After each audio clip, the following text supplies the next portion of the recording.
Oi, tudo bem?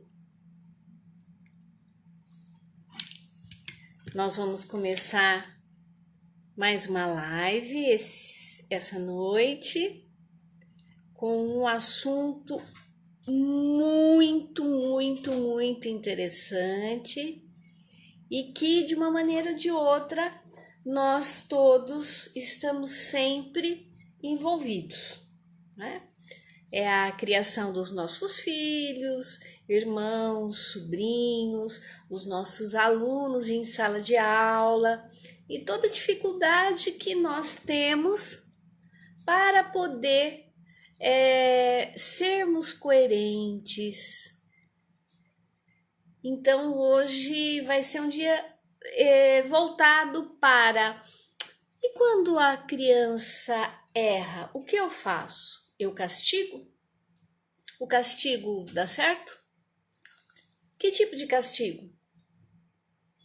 Então, boa noite a todas as pessoas que estão entrando nesse momento. O Edson já pediu a solicitação. Ele já está entrando.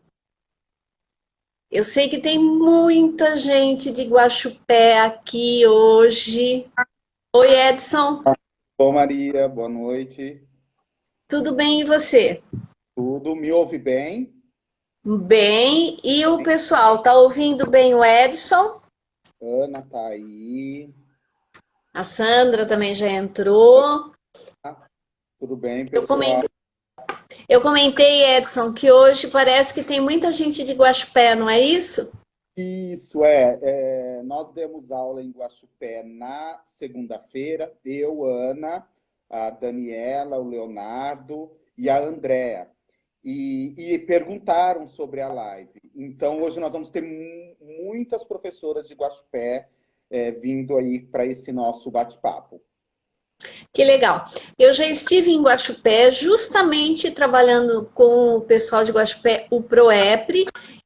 Na época eu fui trabalhar, participar da semana pedagógica e trabalhei com História e Geografia. Já faz um bom tempo, né? Muito bem acolhida por aquele povo bonito. E eu tenho recebido também muitas solicitações no meu Facebook. Eu fico muito feliz com vocês estando nesse contato com a gente. Sejam todos muito bem-vindos. É um prazer poder colaborar e estar aqui com vocês, viu? Bom, como tem muita gente nova, Edson, eu vou explicar algumas coisinhas. Meu Isso. nome é Maria Belintani, eu sou professora, trabalhei 25 anos no ensino público, abri mão da carreira acadêmica porque eu queria trabalhar no ensino público. E eu acredito que o ensino público de qualidade é possível, tá? E pensando nisso, eu também faço algumas reflexões do tipo: por que o professor, às vezes, tem tanta preocupação com o conhecimento científico? Então, eu consegui conversar com muitos profissionais com uma formação sólida, eficiente, eficaz, né, no sentido de conteúdo. E esses profissionais estão junto comigo, promovendo lives com fundamentação científica. O que é fundamentação científica? Foram feitas pesquisas. Então, aqui, quando a gente conversa com vocês, você pode até não concordar. A questão não é concordar. A questão é que nós estamos partindo de um pressuposto que teve uma pesquisa. E essa pesquisa é que pode fundamentar ou não as nossas opiniões. Nada de achismo, muito menos com a live de hoje, que bater resolve. Não, bater não resolve. E, além de não resolver, né, a gente poderia resolver bater em todos os professores, né, Edson? Mas a gente opta por não, porque a gente sabe que conversando a gente consegue encontrar saídas. E tem mais um detalhe que eu esqueci de falar. O conhecimento científico, ele não é difícil O conhecimento científico é algo muito bom de se saber, né? E é essa a nossa proposta. Falar sobre esse conhecimento científico de uma maneira que qualquer pessoa possa compreender.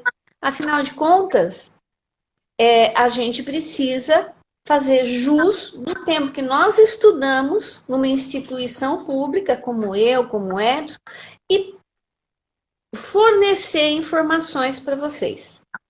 Tá bom? Sejam todos muito bem-vindos. Eu tenho algumas novidades. Vamos lá. Na minha bio do Instagram, eu deixei um link. É um grupo do Telegram que, se você quiser participar, é um grupo que vai tratar exatamente desses assuntos do mini curso que nós oferecemos, sobre sentimentos, como falar com a criança e o de hoje, como reparar o erro. Você é convidada a participar, tá bom? A segunda é que o material da Sandra, da semana passada, quando ela falou a respeito de como falar com a criança, está disponível no meu blog, mariabelintani.com.br. E que essa live fica gravada tanto no Instagram como no meu canal no YouTube, que você pode se inscrever e acessar tranquilamente. E agora... E no final tem uma surpresa, né, Edson? Para quem ficar até o final. A Maria preparou uma surpresona. A Maria não, gente. Nós. Não. Nós. Porque a ideia foi do Edson. E eu falei, caramba, que boa ideia. Então a gente vai aplicar a ideia do Edson. Então nós preparamos uma surpresa para vocês. Agora é hora do Edson. O Edson é uma pessoa muito querida, um profissional extremamente responsável e capaz, professor que está na sala de aula, com formação com outros professores e vivencia como nunca todos os anseios, os problemas que é trabalhar com família, com pai, com criança. E ele vem agora, né, conversar um assunto muito específico conosco e nos ajudar a crescer nessa questão de como corrigir o erro. Mas será que é corrigir mesmo, Edson? Nós começamos, então, a nossa discussão hoje falando sobre isso. Maria, veja aí, o pessoal, dê uma joinha se vocês estão ouvindo, um joinha aí, porque alguém escreveu Felipe. Felipe é um amigo pessoal, está na live, a mãe dele é professora em São Paulo, Silvana, também vi que está na live, e vários professores que trabalham comigo. Então, veja aí se vocês estão ouvindo. Dê um joinha aí para nós. A minha diretora, que responsabilidade, está na live. Sérgio, André, Lu Ferrari. Um beijo. Gente, todo mundo aqui, que legal. Tá? Vocês me ouvem bem? Sim? Você precisa ficar bem próximo do celular, tá, Edson? Então, até ponho o fone, caso necessário, né? Tá. Bom, e qual é a ideia? Elisandra, um beijo, Elisandra. Maria, a ideia, então, nossa, Selma. Ih, gente, não dá para ficar aqui falando oi para todo mundo. É muita gente, tem mais de 80 pessoas. Quantas? Mais de 80. Então, o pessoal está entrando aqui, ótimo, todo mundo muito bem-vindo. Eu estou vendo todo mundo aqui, tá, pessoal? A Rô, todo mundo que está entrando. Então, veja só. Quando nós pensamos aqui nessa live, né, e nesse terceiro encontro sobre o tema relacionado ao desenvolvimento da criança, nós ficamos com... Oi. Pessoal de Paulínia, obrigada, viu? Estão mandando aí um beijo. Bom que a gente sabe que vocês estão aí. Desculpa. Para Sérgio, André, beijo, André, José Mário, todo mundo aí na live, que bom. E aí nós vamos compartilhar isso com vocês. Então, nós vamos fazer um caminho, eu e a Maria pensamos aqui, em discutir um pouco a questão dos conflitos e das regras, né? que é uma questão que sempre traz para o professor e para os pais uma preocupação, né? De como resolver os conflitos, né? O erro da criança, né? Ele pode ser corrigido, ele deve ser. Como é que nós, adultos, professores, podemos fazer para conseguir ter êxito em relação ao desenvolvimento moral das crianças? E aí nós vamos caminhar um pouco por esse caminho. Então, a primeira coisa que a gente precisa conversar é sobre o que são conflitos, né? Porque, veja, os conflitos, eles existem, eles estão aí, né? Eles estão na nossa sala de aula, para quem é professor, eles estão nas nossas relações em casa, com os filhos, com o marido, né? Com o vizinho. Nós vivemos numa sociedade, né? E as relações, elas permeiam todas as nossas as situações cotidianas, né? Desde o sair para o supermercado e você ter que falar para a pessoa, olha, eu estou aguardando algum tempo, o senhor não pode entrar na minha frente, né, e cortar a minha fila, né? Desde a situação de você ter que falar para o seu filho, você pode, por favor, abaixar o som do aparelho que você está ouvindo, porque me atrapalha, né? E como fazer isso, né? Então, veja, os conflitos, para nós, professores, da teoria construtivista e que acredita nas boas relações, né? Que os conflitos, eles são oportunidades de aprendizagem, né? De aprendizagem em relação a quê? A resolução de conflitos. Como é que nós, professores, que nós, pais, né, resolvemos os conflitos que aparecem cotidianamente nas nossas relações, né? Então, veja só, quando a gente pensa nos conflitos, a gente precisa olhar para eles como uma oportunidade de desenvolvimento e de aprendizagem sobre regras e sobre valores morais, né? E aí, se a gente for pensar nessa questão, por que é tão importante os conflitos, né? Porque a gente precisa entender que os conflitos, eles surgem, né, de uma situação às vezes inesperada, porque ninguém fala assim, olha, vou causar um problema agora, né?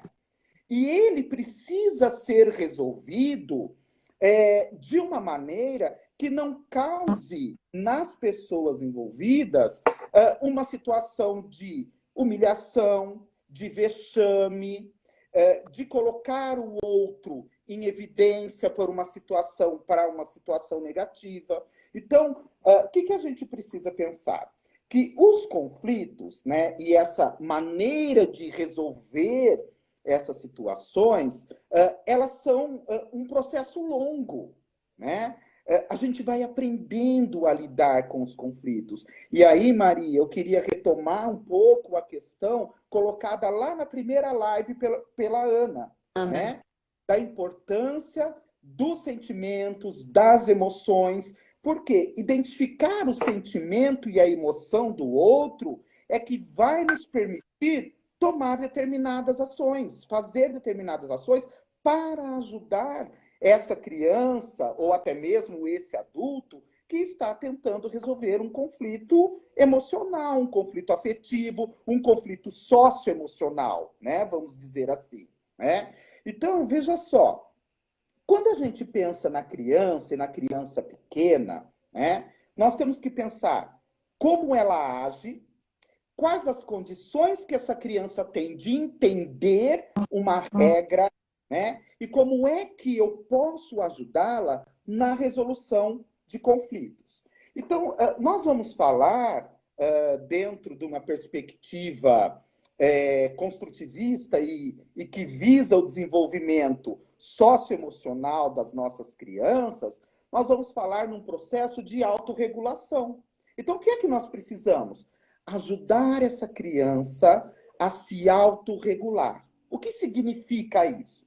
Grosso modo, quando nós falamos em autorregulação, nós estamos falando num processo em que a criança é capaz de conseguir fazer uma regulação interna e consiga se estabilizar dentro de um momento de conflito, de desequilíbrio afetivo, emocional que ela está passando, né? Então, a autorregulação, ela implica num processo interno que não demanda simplesmente da vontade, né? Para a gente conseguir se autorregular, a gente também precisa de ter estruturas da inteligência, de pensamento, que permita olhar para essa ação, para aquele sentimento que está desencadeado e pensar, o que é que eu faço com isso agora? Vocês devem estar dizendo assim, bom, Edson, seja mais claro, dê um exemplo. E aí, Maria, você vai me ajudando, tá? Não, por enquanto você não está precisando de ajuda. Interrompa assim que você achar que deve interromper.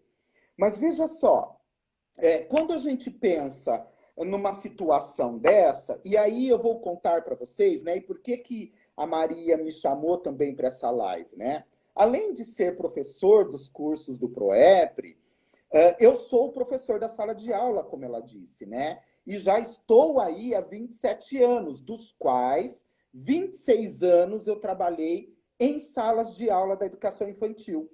E eu me lembro que no meu primeiro ano na sala de aula de educação infantil, eu achei que eu não servia para ser professor de criança pequena.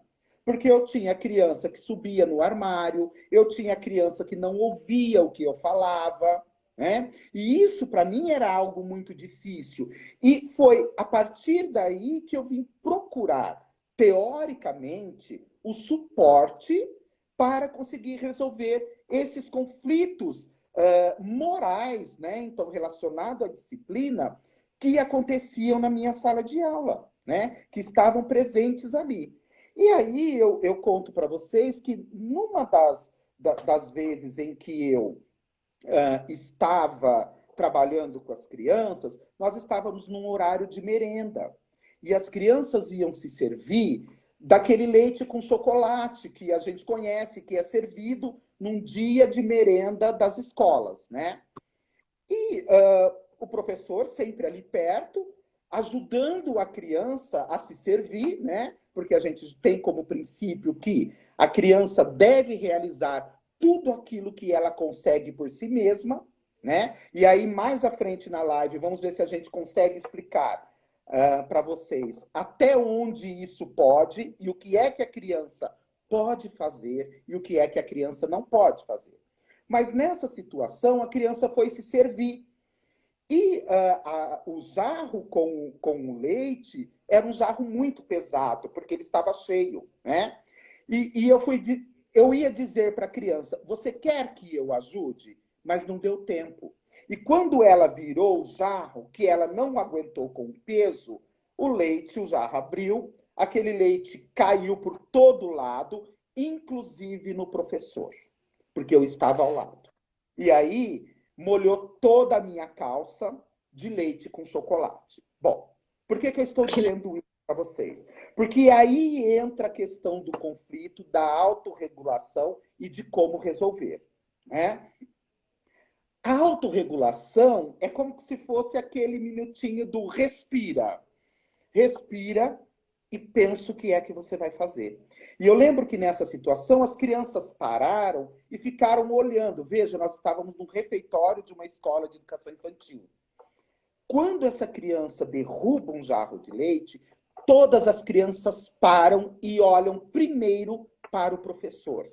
A pergunta é, e agora? O que é que ele vai fazer? Né? E aí, veja só, eu tinha algumas opções. A primeira delas era falar para a criança, olha o que você está fazendo, você não presta atenção no que você está fazendo, onde já se viu você derrubar isso? E eu colocaria essa criança que já sabia que algo não estava bem, porque ninguém derruba um jarro de leite porque quer, né? E se sentiria numa situação vexatória, numa situação de humilhação, né? De estar sendo exposta perante as outras crianças e os demais adultos, ou eu fazia um caminho inverso. qual era o caminho inverso? Primeira coisa, reconhecer o sentimento do outro. Então, eu lembro na situação que eu disse, tudo bem, acalma. Você precisa de ajuda para se limpar?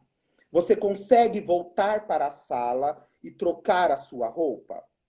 Consigo. Então, pronto. A criança já baixou ali a sua ansiedade, a sua adrenalina e viu que o professor, que o adulto envolvido naquela situação, não estava bravo com o que tinha acontecido, né? E aí, depois disso, eu disse para ela, então, vá se trocar, né? E aí, eu tinha que resolver o meu problema, que eu estava todo cheio de leite. E aí, eu disse, não tem problema, eu vou me limpar. Eu não tinha uma roupa, claro, não tinha. Mas eu lembro que a diretora viu toda a cena e ela me ajudou. Ela falou, olha, vou para o meu marido trazer uma calça de moletom da minha casa para você, e você se troca e coloca a roupa. Porque, veja só, ela me perguntou o seguinte, você quer ir embora? Né? Vai embora. Você se sujou, vá para sua casa, tomar um banho, trocar de roupa, a gente vê quem assume a sua sala. Não, eu não quero ir embora, porque isso é passível de resolução. Eu fico com as crianças, troco de roupa, porque ela me ofereceu, ela disse, você quer ir embora ou você quer uma roupa emprestada, né? E eu vejo que eu consigo. E eu pedi uma roupa emprestada. Por que eu estou contando isso para vocês? Vejam só, porque a reação do adulto perante o conflito da criança é que vai dar a medida daquilo que vai acontecer. Quando a criança tem uma ação inesperada, e nós vamos falar numa ação inesperada, porque se a gente fala assim, olha, isto é uma ação inadequada. Inadequada sob qual ponto de vista? Né? Em que condições ela foi gerada? Por exemplo, o que a gente acha que é inadequado, às vezes é porque aquela criança não tem condição nenhuma de prever o que pode acontecer. Quando nós pensamos aí nas estruturas da inteligência, a criança pequena, até 4, 5, né, anos, ela é incapaz de prever o que vai acontecer, porque ela não tem uma estrutura de pensamento que permita a ela pensar sobre isso. É o que a gente fala da relação de causa e efeito. Ela não tem ainda a causalidade, né?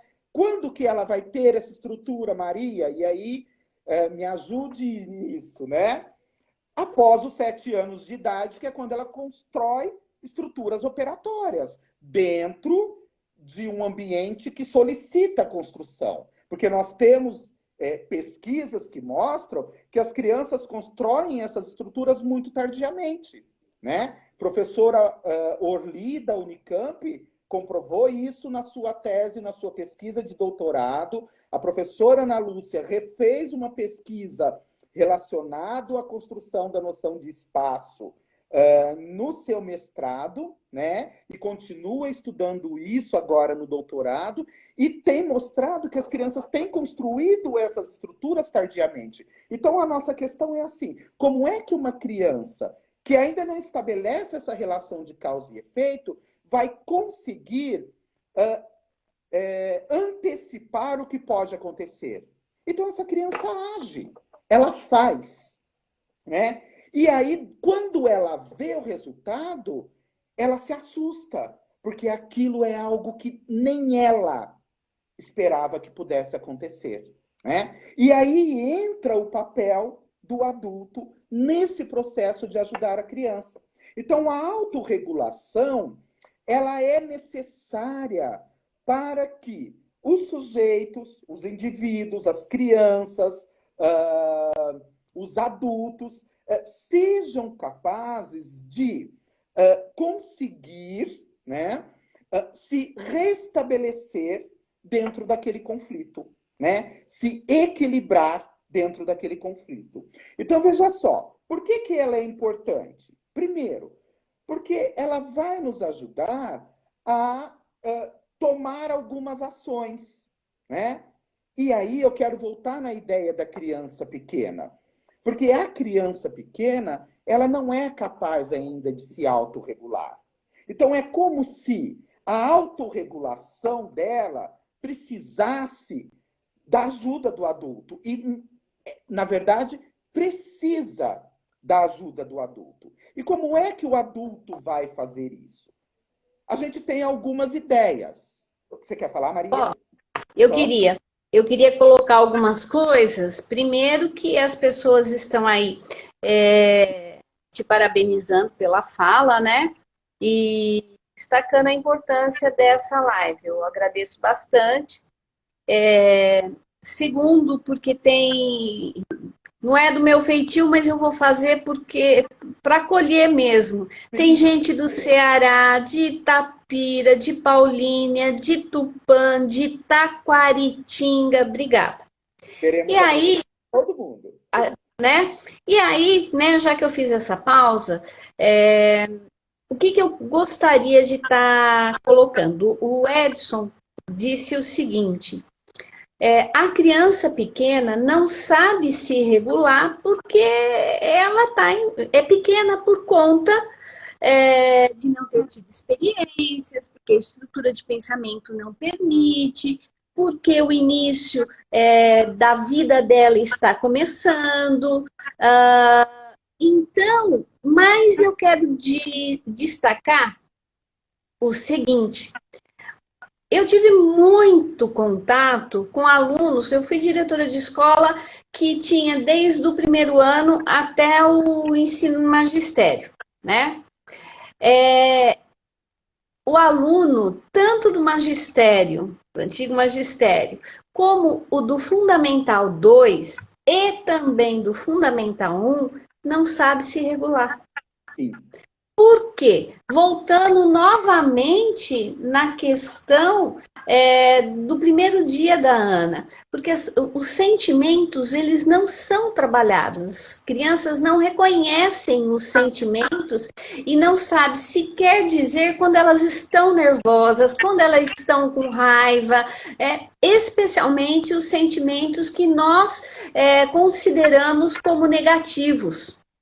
Sim. E essas crianças que não sabem ainda se regular necessitam da interferência, do apoio do adulto para conseguir enxergar o que está acontecendo. Desde os pititico, que tem 3 aninhos, 4 aninhos, até os maiores. E você que está aí assistindo, necessitamos trabalhar com os nossos sentimentos, porque nós também não aprendemos. Então, quando eu me coloco disponível, como todas vocês estão aqui, todos vocês estão aqui, se colocando disponíveis para ouvir, a mudança tem que ser primeiro aqui, de identificar, inclusive, quando eu estou nervosa, quando eu preciso de um tempo, quando eu estou com raiva, quando eu preciso analisar a situação de uma outra maneira. Você pode contar com a ajuda de uma colega, de um colega, ou você pode fazer isso sozinha. Calma, que não é por aí.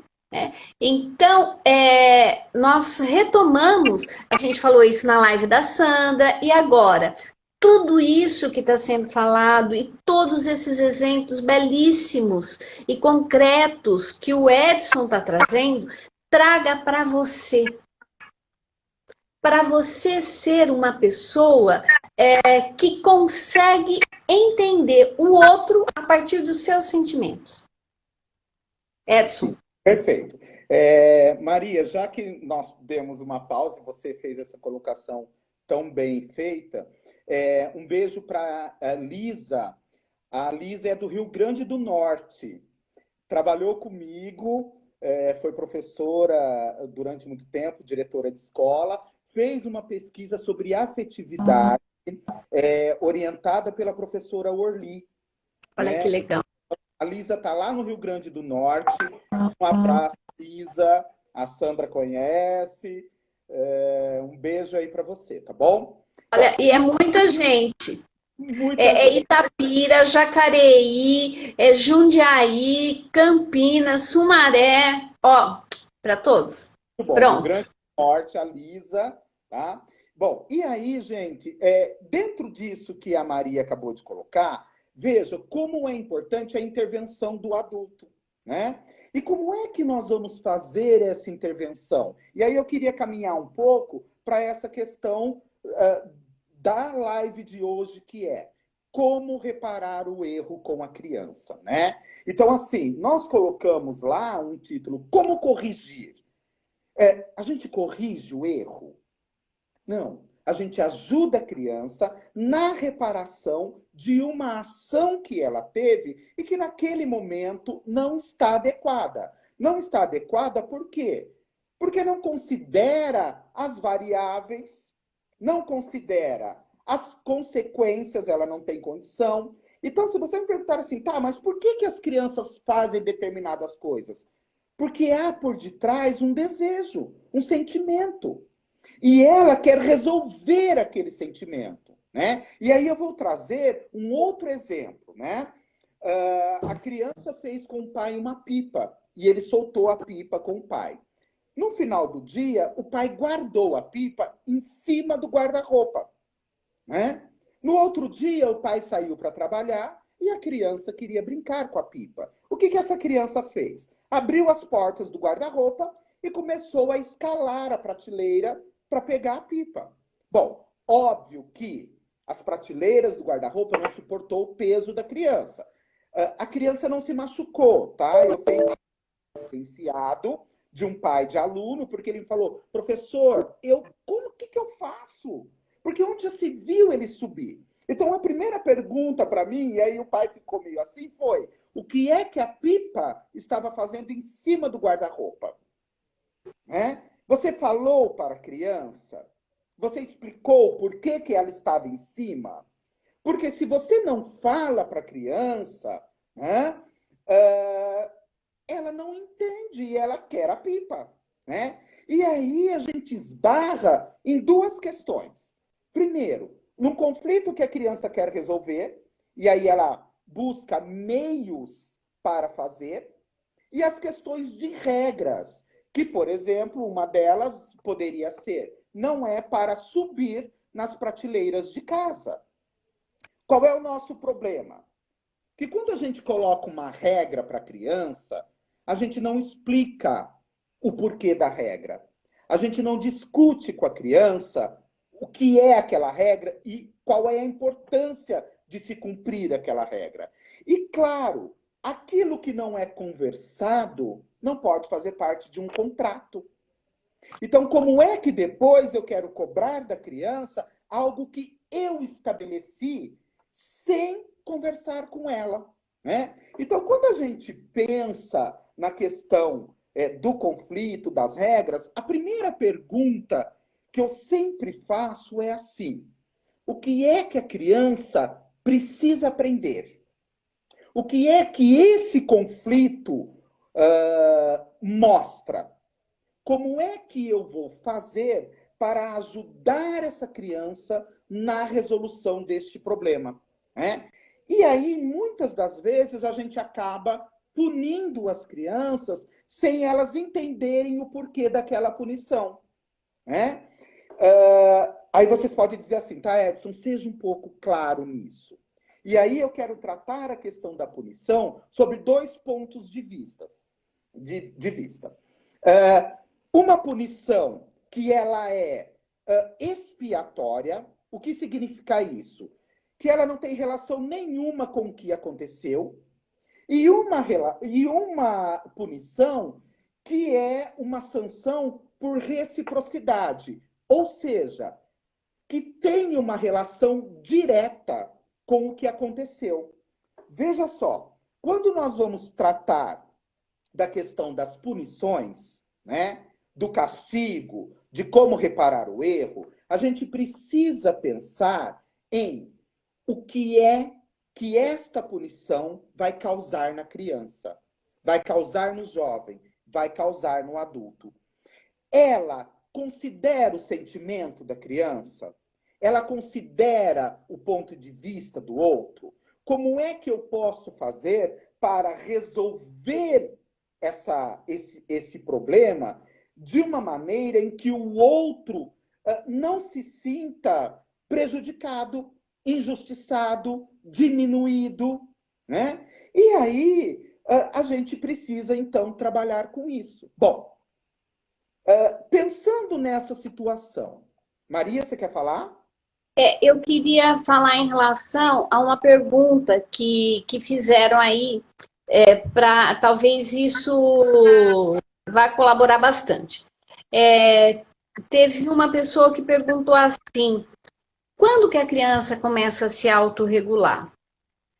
Eu diria que a criança começa a se autorregular sempre, desde que nasce, né? Porque ela sente fome, então ela chora, ela aprende isso. Quando você está tentando fazer o desfraude dela, ela começa a aprender a se autorregular. Quando ela começa. Então, a questão da autorregulação, ela é inerente ao nosso desenvolvimento.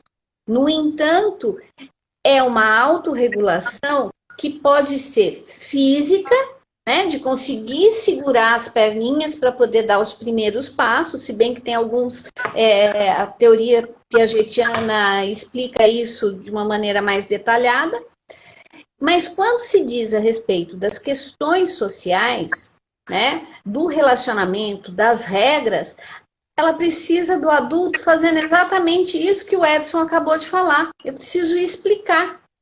Então, se eu vou colocar a pipa lá em cima, eu preciso falar, olha, é porque eu não quero que você pegue a pipa. Primeiro, porque ela pode se rasgar e a gente não vai ter tempo de, né, fazer outra para brincar, né? Segundo, é porque eu não quero que você saia de casa sem a minha presença, né? Sim, E o pai e a mãe, eles fazem isso, pensam isso, mas não comunica a criança. não comunica a criança. E aí surge o grande problema em relação às regras. Por quê? Porque uma regra imposta é mais difícil de se cumprir. Agora, quando eu entendo a regra e eu entendo a coerência daquela regra, é mais fácil para o outro cumprir, né? Então, voltando aí no exemplo da criança, veja, você pega o seu filho lá de 4 aninhos, 3 aninhos, e você vai com ele para o supermercado, né? Você sai com a criança, olha, nós vamos ao supermercado, e só. Quando você chega no supermercado, a criança começa a dar aquele famoso show, porque ela quer a bolacha, ela quer o chocolate, ela quer o brinquedo, e o supermercado, né? E aí a Maria pode contribuir muito, gente, num próximo encontro sobre a questão do consumo e de como as crianças enxergam isso, né? A Maria, tem bastante gente que está chegando hoje, Maria, mas Ah, tá. a da Maria. Além de toda a experiência dela de pesquisa, né? Ela é uma especialista nessa questão de consumo, né? Ela estuda, ela faz pesquisa sobre isso. E aí ela sabe, né, claro, como que o supermercado está organizado para atrair as pessoas, né? O arroz, o feijão, os gêneros de primeira necessidade, eles estão escondidinhos lá no fundo do supermercado. Você entra no supermercado, você se depara com as coisas gostosas, né? Com o supérfluo. E o que que acontece? Você pega a sua criança e vai para o supermercado, né? Quando chega no supermercado, você tem um problema. Onde é que está o problema? Na regra, no combinado que não foi feito. Porque se lá em casa você fala para a criança, nós vamos ao supermercado, nós não vamos comprar bolachas, nós não vamos comprar chocolates e não vamos comprar brinquedos. Hoje nós vamos comprar frutas e nós vamos comprar arroz, por exemplo. Quando chega no supermercado e a criança ensaia, mamãe, eu quero, você vai dizer, lembre o que nós conversamos em casa? Aí veja de novo a questão da linguagem descritiva que a professora Sandra colocou na live passada, né? Na segunda live dessa série Desse de curso, live, tá né? sério. Curso. E aí, o que é que eu tenho que dizer para essa criança? Você lembra o que nós conversamos em casa? Que hoje nós... E refaça. Porque quando eu falo para a criança pequena, você lembra? Não, ela não vai lembrar. Porque ela ainda, dependendo da idade dela, não tem essa relação do tempo e a imagem mental ela ainda está construindo. Então você precisa dizer para ela, lembra que nós conversamos que hoje nós iríamos comprar arroz, frutas, que nós não iríamos comprar bolacha? Né? E aí, gente, entra naquela questão, mas ele quer tanto. Esse é o nosso problema, porque às vezes a gente cede em algumas regras e algumas situações que nós não deveríamos ceder. Uma regra, para ela valer, ela precisa que o adulto se mantenha firme e valide. Né? Então, veja, e aí, Maria, eu vou voltar no meu exemplo de sala de aula, né? Os meus alunos, eles falam assim, que eu sou muito bravo. Veja, o que é que eles entendem de ser bravo? Tem coisas que eu não negocio. Né? E eles falam assim, o Edson não fala duas vezes. Não. Por que que nós, professores construtivistas, não falamos duas vezes? Porque nós não ameaçamos a criança. Se você não parar, se você não parar, se você não parar. Não. Você, pai, você, mãe, você, professora, quando é uma regra que você precisa colocar, porque ela envolve segurança, porque ela envolve a integridade física da criança, você coloca a regra e faça ela cumprir. Né? Você vai dizer, não é para fazer. Se a criança continua fazendo, o que é que você faz? Tome uma ação. Não precisa ser agressivo, e é isso que nós estamos discutindo, né? Em tempos em que a gente tem algumas orientações de que se deva bater na criança e até pessoas que representam a educação do país, né? Teve aí essa semana algumas coisas publicadas em relação a isso. Não. As crianças não precisam de palmadas. As crianças precisam de serem reconhecidas enquanto aquela criança que está aprendendo a se autorregular, né? Aprendendo sobre regras, e ela precisa, então, da ajuda do outro. Né? Castigos físicos, eles não promovem a educação. Eles promovem no outro um sentimento de frustração, de decepção para aquele que agride, de insegurança, além da dor física. Né? O mesmo ocorre em relação aos castigos velados, verbais, que são tão cruéis quanto os físicos. Né? Então, assim, uma palminha dói, uma palminha pode doer muito. Pode doer muito. Então, não é verdadeiro. Mas um tapa bem dado resolve muita coisa. Prefira não dar um tapa.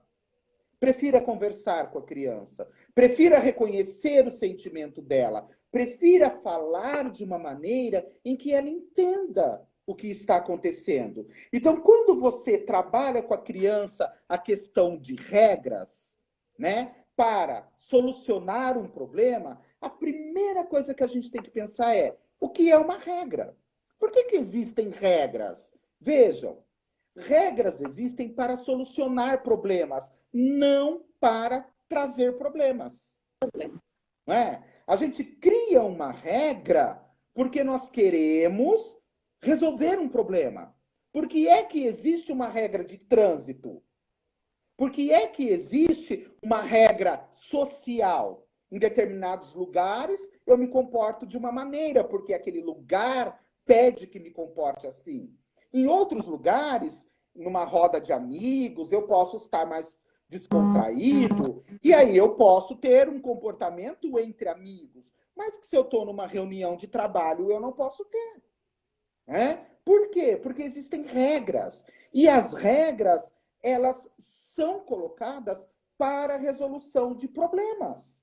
não para causar problemas. Agora, o nosso problema é não discutir a regra com a criança, né? Então, sempre quando a gente pensa na questão das regras, existem algumas questões que balizam a compreensão disso, né? Do que vale a pena.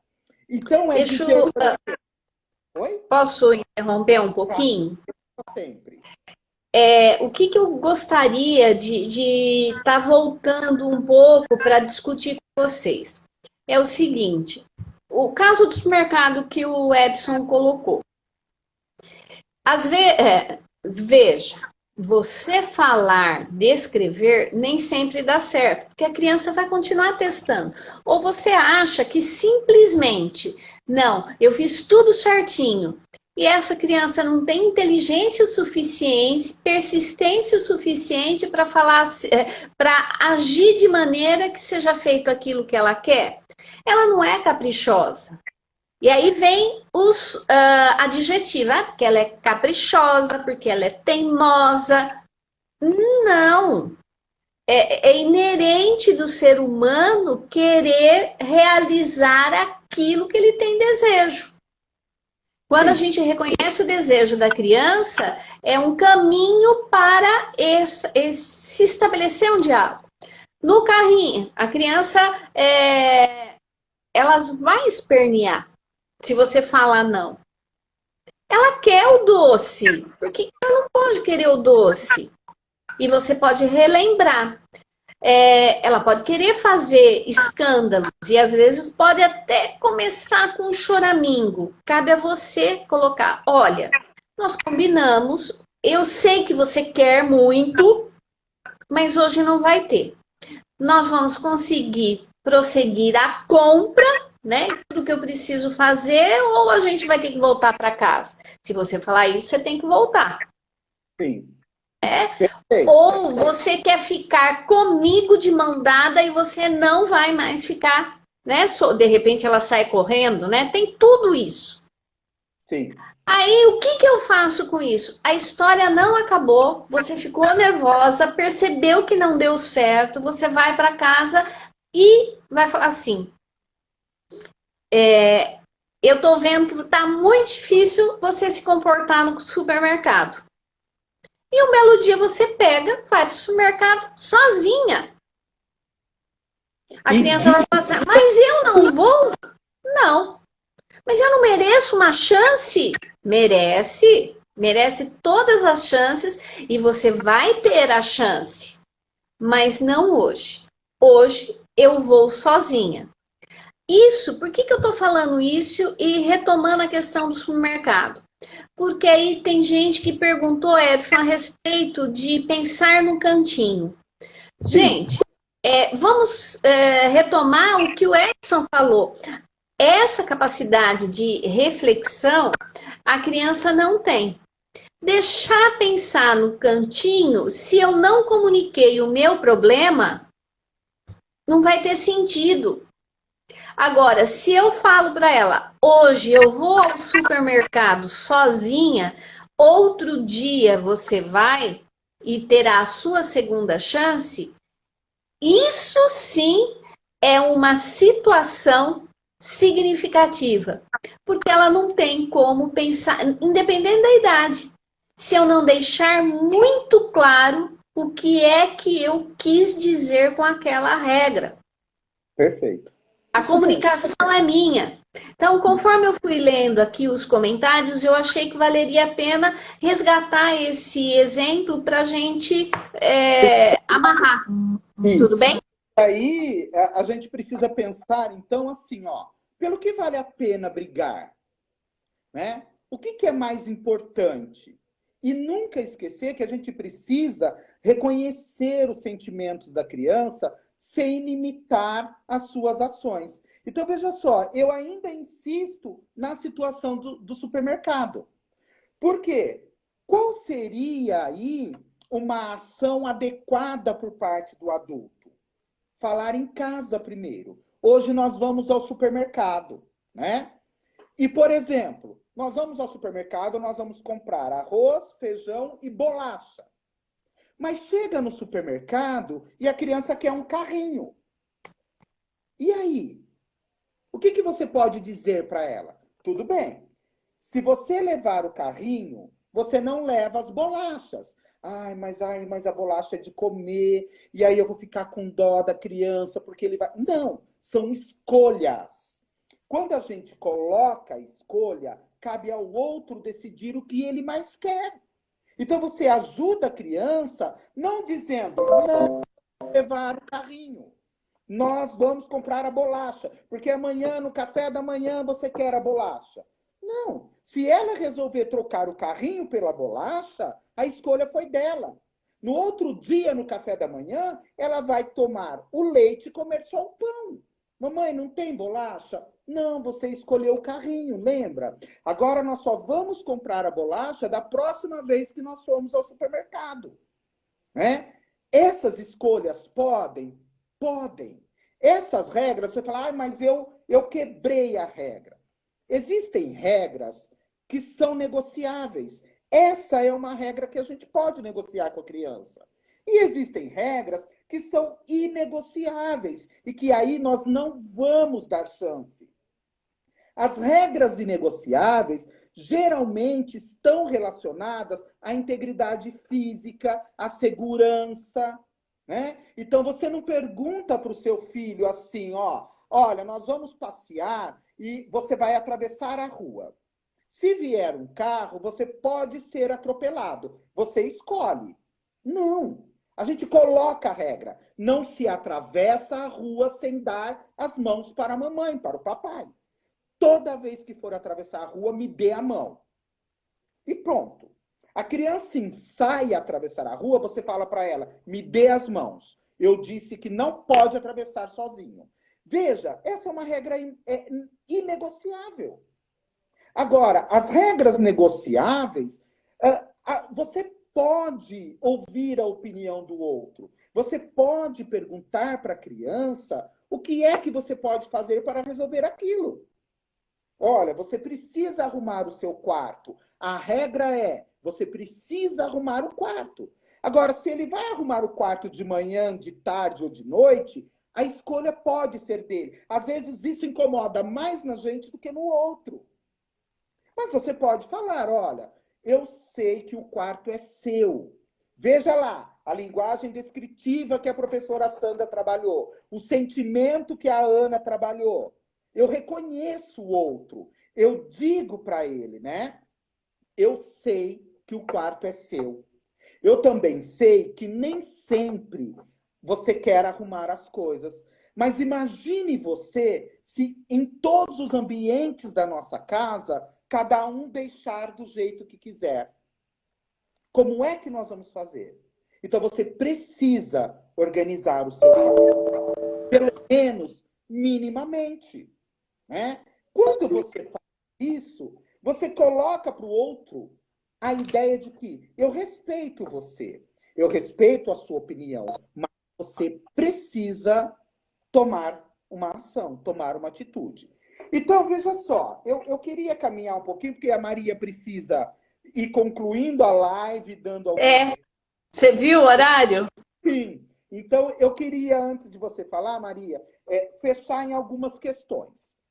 Então, vamos lá. Como reparar o erro com a criança? Você não vai corrigir. Você vai ajudar essa criança nesse processo de entendimento de regras, no entendimento das suas ações, né? Então, diga para o outro aquilo que ele está fazendo. Olha, eu não gosto quando você faz isso.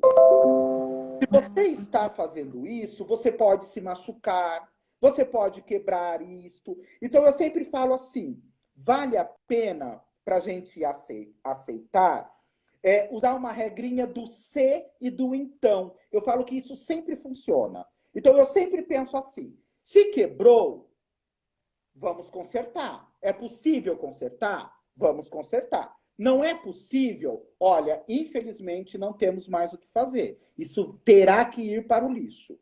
É caco de vidro, a criança tem que recolher porque foi ela que quebrou. Não, porque envolve a segurança. Então você vai dizer, busque a pá e a vassoura. Eu vou ajudar você a recolher os cacos. E quem recolhe os cacos é o adulto. A criança pega a vassoura, a criança pega a pá, pega o saco de lixo, o jornal, onde você vai depositar, e depois você retoma. Veja, por que é que você não deve ficar o tempo todo com um copo de vidro na mão? Né? Por isso que a mamãe sempre prefere que você tome água ainda no copo de plástico e deixe o copo de vidro para os adultos. Ponto. Da próxima vez que ela pegar o copo de vidro, você vai dizer para ela, você lembra o que aconteceu da última vez? Que você derrubou e o copo quebrou? Você não acha melhor você tomar o seu suco, a sua água no copo de plástico? É mais seguro. Ah, mas eu quero usar o copo de vidro. Eu sei que você quer. Quando você for um pouco maior, você poderá usar. Tome o seu suco no copo de plástico. Ah, mas então eu não quero. Aí a escolha foi dela. O copo está aqui e o suco está aqui. Se você quiser beber, é neste copo. Então veja só. O que a gente precisa? Ser firme no que é fundamental. E a gente pode ser flexível no que é secundário. Né? Ouvir sempre o ponto de vista do outro. Ele precisa ser reconhecido. O que a gente precisa ter claro? Que muitas regras, quanto mais regras tiverem, menos as crianças vão cumprir. Mas não porque elas não querem, mas porque elas não têm capacidade ainda de coordenar todas essas regras. O que é que eu tenho que fazer agora? É igual o adulto quando ele tem muita coisa para fazer, que ele fala, meu Deus, e agora? O que eu faço? Quanto menor a criança for, mais regras não negociáveis. Justamente porque ela ainda não é capaz de se autorregular. Então é você que vai dizer, não é para subir, não é para mexer, não é para pegar, né? Agora, o adulto mostra o que pode e o que não pode, né? E sempre que possível, esclareça para o outro por que é que você está tomando aquela decisão, né? Não vale na educação das crianças simplesmente falar, eu mando, fique quieto. Ou, cale a sua boca porque eu sou o seu pai e a sua mãe. Quando você entra com o uso da autoridade, né, do autoritarismo, você não está usando da sua autoridade. Você está impondo e fazendo com que o outro cumpra porque ele é mais fraco do que você. Então, Maria, eu queria encerrar a fala aqui, porque tem muitas coisas e o nosso tempo está acabando. Espero que a gente possa ter contribuído. E aí a Maria agora vai fechar a nossa live e passar uns recadinhos aí. Bom, gente, primeiro recado, que eu tenho pouco tempo. Na minha bio no Instagram tem um link para você participar de um grupo para nós falarmos sobre isso. Esse grupo é montado no Telegram. Vou deixar 24 horas lá o link para você poder acessar e participar, combinado? Segunda novidade, a gente vai fazer esse mini curso parte 2, totalmente gratuito e com essa qualidade de discussão, porque os elogios que nós estamos aqui são inúmeros. E aí a gente vai tá divulgando. As nossas lives sempre são muito boas. Continua me seguindo no Instagram que vocês não vão se arrepender. Amanhã tem uma sobre música fantástica e vocês vão gostar demais. Eu gostaria de saber, agora é a terceira novidade, se a Leade Souza _ está aí. Sandra, me ajuda a olhar. Se a Leade Souza _ está aí. Coloque aí um oizinho. Me diga um oi. Leade Souza _ eu estou aguardando. Se cair, depois você entra em contato. Agradecemos muito todos os elogios, muito